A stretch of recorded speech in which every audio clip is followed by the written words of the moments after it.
Welcome to the Market Me podcast with your host, Mike Mall. Each episode of Market Me deconstructs real campaigns for actual businesses to improve their marketing efforts. Mike is the founder of Social Media House and a digital marketing consultant who teaches marketing strategy to executives and their teams from small business to Fortune 500 companies. Let's get started. On this episode of the Market Me podcast, we're speaking with Knox, the CEO of Caffeine Marketing. Thanks so much for joining, man. Hey, what's up, Mike? I really appreciate you having me. Absolutely. You've got a work from home setup that I'm loving there. Thanks, man. Yeah, it's my office is my quote unquote office is divided into thirds. One is the car. It's like my little fun EV. And then I got a workout area to my left. And then the space I'm in right now, it's got my, stand-up desk and carpet and all that stuff. So nice. Making the most use of our little space here. Exactly. I remember when I was in sales, I used to literally have my entire office set up in my Mini. I just spent all my time sitting in the car working while I was in some random parking lot or parked by the lake, just doing work. Yeah, That's so intense. I didn't have any office for a long time, just because especially when you're on the road with sales, you're just going from thing to thing. Okay, I got an hour to kill. So it was like my restaurant, my workspace. It was awesome. Yeah, I do a little bit of, hanging in the passenger seat. I'll switch over, which always feels a little funny, but I need somebody needs to create like a desk that you just plop in your car. Like that would be really helpful. Oh, don't get me started. I don't need to buy any more domains than I already own.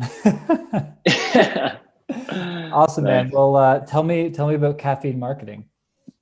Yeah, so I started Caffeine Marketing 4 years ago, and our thing is that we make marketing profitable for small companies that are doing less than $25 million a year in annual revenue. It mainly started because I wanted to help business owners like my dad and my grandfather. Now, how we do that, that could be building a sales funnel, websites, advertising. Really the key is that we build a strategy for them and then execute the strategy. So instead of just offering a blanket thing of services, the goal is let's create a strategy that's actually profitable for you and you get a great return on your investment. So that's Caffeine. Absolutely. And what do you see, for the average small business? Because I do a lot in that space, and I used to work for a Google Premier partner. We only sold to kind of small business. What do you see on average is the most typical kind of stack of things that you get involved in? So we start with messaging, and then once we do messaging, then we'll actually go to the website. Unless their website's already pretty dialed in, and at that point we don't need to do that. But that's generally a good starting point because then we can leverage any organic traffic or existing traffic that they have coming to their website. And then from there, it's paid advertising. And generally we start with Facebook, and if they have enough of an audience, we'll create lookalike audiences from there. But Google obviously is great too for the right client, and so is LinkedIn. But those I think more are dependent on what type of business. And then Facebook is pretty applicable for most businesses. Yeah.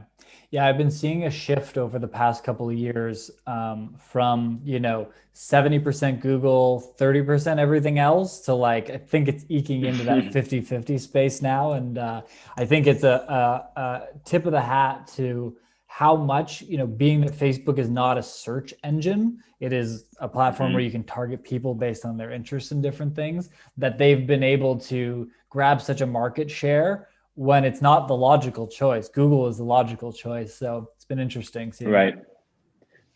Yeah, it is really interesting. And I think that I like it because it doesn't, for the most part, it doesn't make our clients dependent on one platform. So if for some reason, it's a small niche and their competitors start really bidding on keywords, well, we've got a diversified income stream through Facebook ads. And let's say Google is a little bit more profitable for them, but at least we can scale the Facebook ads and not be completely dependent on that one, source. If Home Depot or Wayfair decides to start bidding, you're kind of out of luck, because Wayfair will just take a loss to get the business. So. Exactly. Yeah, it's game over at that point.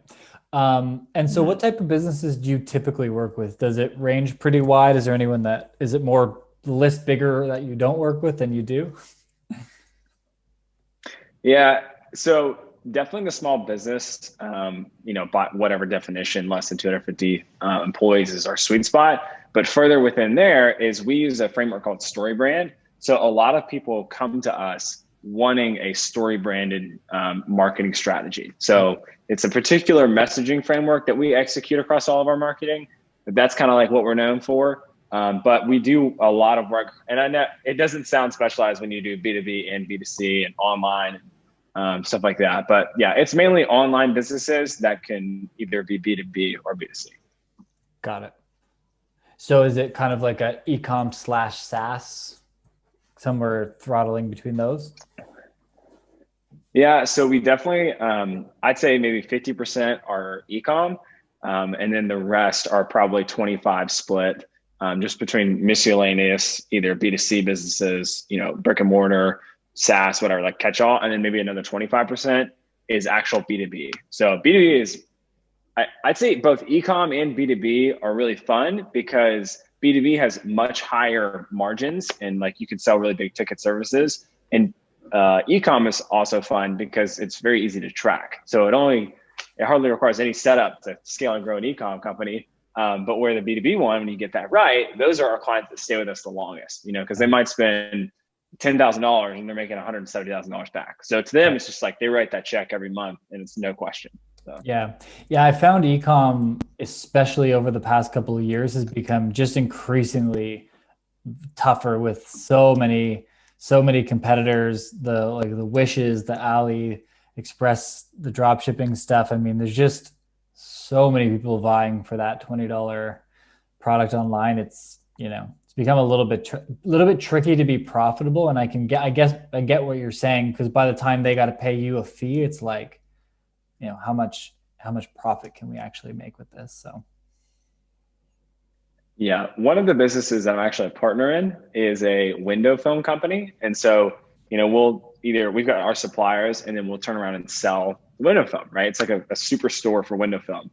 But a lot of our suppliers also sell with like a Home Depot or a Wayfair or whatever. And so here we are, just like a little brand, and we're not some small direct club or anything really disruptive in the marketplace. We're simply an online retailer for these particular products. So it's hard for us to compete with a Home Depot or a Wayfair because they can get the products at such a lower cost because of how much they're buying. Yeah. And then we're also trying to compete with them on advertising. So we're probably running smaller margins to them.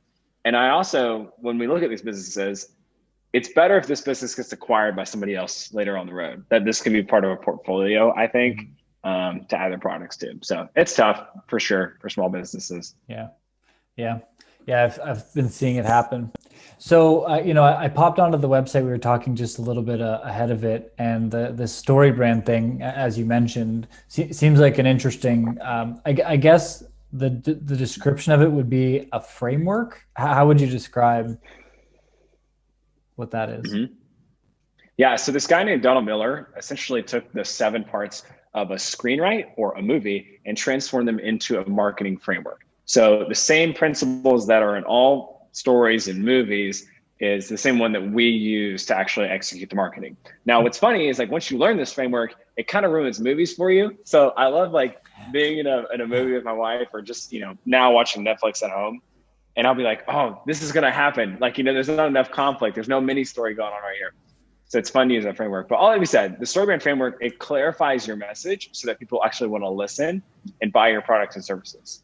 So at a really high level, I'm just going to hit some of the 7 parts of the 7-part framework. But one of them is the character or the hero of the story. And then a character encounters a problem. So the character is actually a client or a customer, whoever that is. Then they encounter a problem. And then articulating that problem as a business actually helps you be seen as the guide or the authority in this space or the person to solve that problem. And so that's the 3rd part, is being the guide. And the key differentiator here with the story brand framework is that you're playing the role of the guide instead of the hero. So it's no longer, we're so awesome, here's all things about us, but more so, hey, we can help you win the day instead of just, hey, we're the best, we've won all these awards. Right. And I'll skip to the last parts, but essentially you're helping somebody also know what's at risk if they don't work with you, and then what does success look like on the other side of working with you. So you're painting a story for them to enter into, essentially. Got it. And so when people come to you for that, it's like We know that you guys have is it like a certification or just like how does it work for you as the company? Yeah, so I've been certified by StoryBrand as a certified guide for over 2 years now. But essentially, we go there to Nashville, and we get trained. We spend like a week there. We get trained, and then we have ongoing training for the first 90 days after that. And then you get after training, essentially executing that framework in different parts of someone's business. So we go there, we learn the framework, and then learn how to execute the different types of businesses. So a business owner could go out there and learn the framework and try to execute it themselves, which is great. But we're trained to essentially execute that in a sales funnel or an email series or on a landing page or on a website or during Facebook ads or Google ads or a YouTube video. So that is kind of the differentiators that we've got a lot of experience doing it. And the other thing is that when when it's your own business, it's really hard to communicate what it is you do and how you can uniquely help somebody because you have the curse of knowledge. So you're just kind of saying jargon, but no one really understands what you do and how you make their life better. Yeah. Listen, man, I'm going through that right now. My copywriter has given me like 5 different versions and I love them when I read them. And the second I finish them, I hate them. And so my business coach, I was talking to him yesterday, he goes, wait, are you editing your own copy for this thing? I was like, yeah. He's like, okay, get out of the loop, have her send it to me. You're not allowed to be involved till the end. I'm like, that probably makes a lot of sense. So, yeah. That's super funny. Yeah. It reminds me of one of our clients right now. It's a group called Finisec. They're essentially a cybersecurity governance platform. So for banks, they help banks with their cybersecurity. That's what they do. And they're writing these sales letters as like a follow-up to a free guide on their website. And as we're giving them feedback on it, a lot of it's like technical jargon that only they know. And so we're having to go back and be like, all right, you can't use any of that. Like you have to speak like you're speaking to a 5th grader. Because that CEO is busy, and that CEO who's like of the bank or the president of the bank is just scrolling through emails. And you gotta be clear and you gotta not be confusing or cute or clever. You have to be exceptionally clear so that people understand what it is you do. Yeah. Yeah, that makes a lot of sense.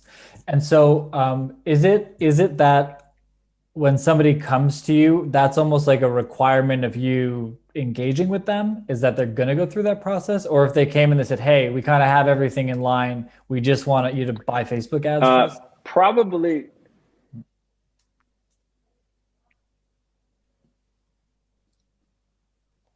Yeah, I would say probably 90% of the time we will use the StoryBrand framework to help them clarify their message. And then, so what that looks like, right, is we'll sit down with generally the owner or the CMO or the CEO, whoever, generally like a group of like 3 or 4 people who are the key stakeholders. And then we'll work with them to create what's called a brand script. And then that brand script, we flesh out those 7 parts. And then we'll use that brand script as a foundation in order to actually create sales funnels and one-liners. And generally like a one-liner is like, hey, here's the problem that you're experiencing. Here's the solution. And here's how your life is going to be better on the other side of working together. So yeah, we basically pretty much every client gets a brand script. And even if we don't give a client facing brand script, it's internally how we talk about how to do copywriting or whatever. So. Got it. That's kind of cool. I think I had heard the name of it before, but it was potentially just in passing. But, when I think about the most effective way to be able to market for somebody, it is when you've kind of established, who their target audience is, how you can help them, what it looks like before and after. So it seems like a really logical, sensible path to have when you're bringing this stuff forward to a new client. Yeah. And I think what generally ends up happening is that if you don't have that, then you just talk about features. So this is our platform, this is our SaaS product, it does all of these features. But when you use this framework, you're ultimately trying to help somebody understand how their lives are going to be better on the other side of working with you. So then you're talking about benefits and benefits and benefits, and then what's at risk. And we all know that fear is a greater motivator, or the fear of loss is a greater motivator than potential success. So it's really important people understand the stakes. So just like in the movie, if James Bond doesn't kill the bad guy or catch the bad guy, then thousands of people are going to die. Like a bomb's going to go off somewhere, or like Jason Bourne. So we have to help our potential customers and clients understand that risk. It's not fear mongering. It's just simply making them aware and bringing it top of mind, because we're all busy. We got tons of stuff to do. It's really important that we accentuate that. So yeah, I think maybe another thing to consider is that a business can still talk about itself, but I would do it in the context of two different ways: is empathy and authority. So empathy, hey, we get your problem. We've been there before, and we can help you. So when you're being empathetic, it's not like obviously sympathy. Oh, I'm so sorry, that sucks. And it's also not this empathy from a place of like, oh my gosh, I get it. Isn't it the worst? Marketing is so hard. Oh my gosh, it's so complicated. At that point, I've diminished my role as a guide. So I could be empathetic, but I'm saying, hey, I've been there. We felt that before. I get it. It's hard to understand. Just like with my dad and my grandfather, I'm like, hey, I get what it's like for a small business owner to struggle and not have the marketing they need. I grew up with that. But that's why I started Caffeine Marketing, was to help small business owners like my dad and my grandfather. So empathy. And then last is the second part is authority. So that's the client testimonials. That's blogs or, news outlets that you've been featured in, case studies. All that stuff is really great for the authority section of being a guide. Yeah. Yeah, it's really cool. It's a great insight. I'm always curious. The question I always love asking marketing agency is, how do you guys market yourself? I'm always, everyone wants to know how I don't know what the analogy is, but that's the question. In my head, it's not quite the same, but I used to hear this about a church analogy, but it's like, once you learn how the sausage is made, you're like, oh, I don't know if I want the sausage. Like once you see the behind the scenes. Right. It's not quite that. But so for us, I like to think of it as brand awareness, consideration, and conversion, just like what we do for all of our clients, right? So what is the most effective way for us to make people aware that we exist? So that might be through paid advertising, that might be through networking, that might be through referrals. And for us, I found the easiest way is through referrals, and also we do a lot of retargeting ads as well, but that's more consideration. But anyway, so I would say that probably it's not like networking per se, but like being active in business communities, because then people are like, oh, marketing, of course, we go hire caffeine, no question.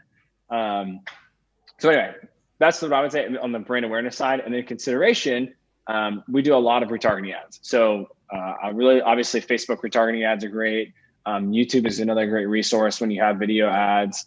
And then from there, we do a sales funnel. So if you go into our website, there's a free guide on our website. There's like a 10-part email series that onboards them from there. If they're still not sure if they want to work with us, then we have like a newsletter that we send out every Monday. That's essentially like, if you ever read the Morning Brew, it's like 4 highlights from the Morning Brew, 4 marketing highlights, and then 4 things that I just thought were super cool that week. Nice. So it's all these things to essentially just put our brand back in front of somebody. Whenever they're ready to actually get marketing, then they come and talk to us. Yeah. Yeah, it's interesting. And, I think people come in at different cycles,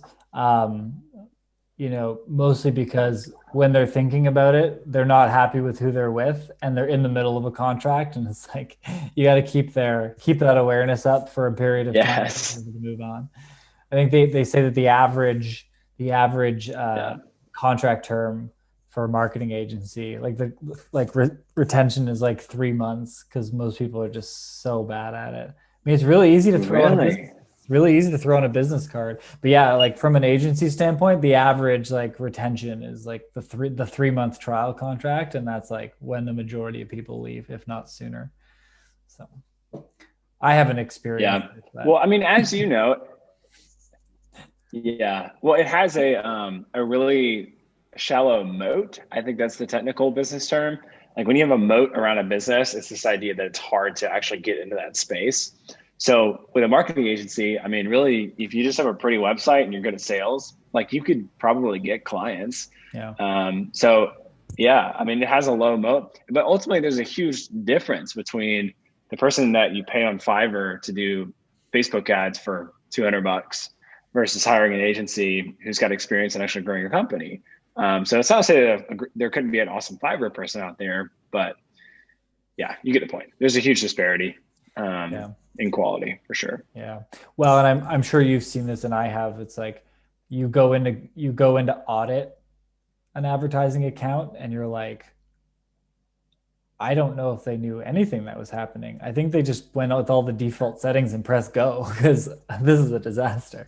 So wait, you're telling me that boosting posts on Facebook is not a good idea and not a good way to spend money on a bunch of like ads? I think I'm going to use that as one of the key takeaways from this episode. Don't boost posts on Facebook. Okay. I mean, honestly, I tell clients that they're like, well, it's probably going to be about 2 months before you hire, like we're able to hire you. And like, thankfully that, 50% of the time they actually doing it working with us. And I'm like, whoa, do not boost posts in the middle of the time. Like, stop what you're doing. Stop wasting money. Because entrepreneurs and business owners have this thing where they just throw money on the wall and just like want something to quickly fix a problem that they have. Yeah. When in reality, there's not a quick fix. Like you need to build a marketing funnel. You need better messaging. You need to position your product correctly.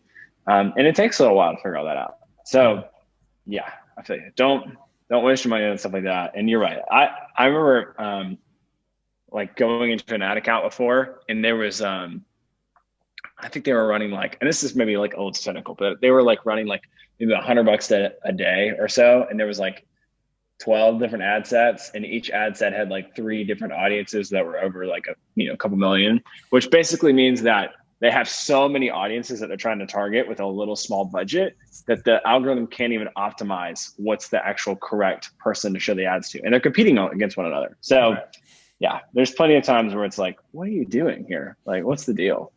So awesome. Well, listen, it was great talking with you, and great to learn a bit more about the story brand stuff. I'm going to take a deeper look. It sounds really interesting. For those people that are small business owners and potentially in need of some marketing help, where's the best place to go? Website, the free guide, like where's the best place to connect? yeah, so the free guide's on the website, caffeine.marketing. There's no .com, just caffeine.marketing. If you want to talk, we're happy to help too, but definitely check out that free guide. It's really legit. It'll help you build a sales funnel. And it's like a Lego kit. Like it's just step-by-step. You just check mark off the whole thing. So awesome. And that's something they'll find on the homepage? Yep. Awesome, man. Well, appreciate your time. And it was great to chat. Thanks, Mike. Really appreciate it, man.